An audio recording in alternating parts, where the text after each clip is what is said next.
Built in 2013, the University of Oregon's Hatfield-Dowlin complex is one of the most advanced sports facilities in the world.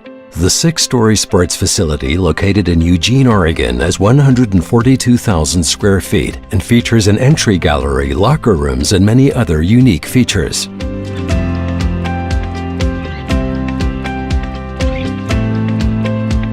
The building has 2 500-ton chillers and 2 cooling towers that provide water to 10 air handling units that serve the entire facility.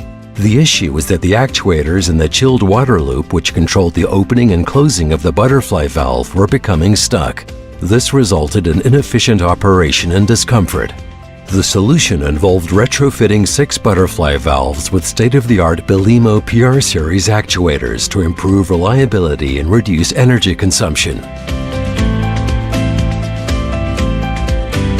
Customer benefits include integrated NFC for fast programming and commissioning, easy installation due to lower overall height and reduced weight of the actuator, 80% energy savings with patented brushless DC motor. With the use of a smartphone, near-field communication allows for an instant overview of the valve status. The Belimo butterfly valve actuator retrofit at the University of Oregon's football facility ensures the complex now runs at maximum efficiency.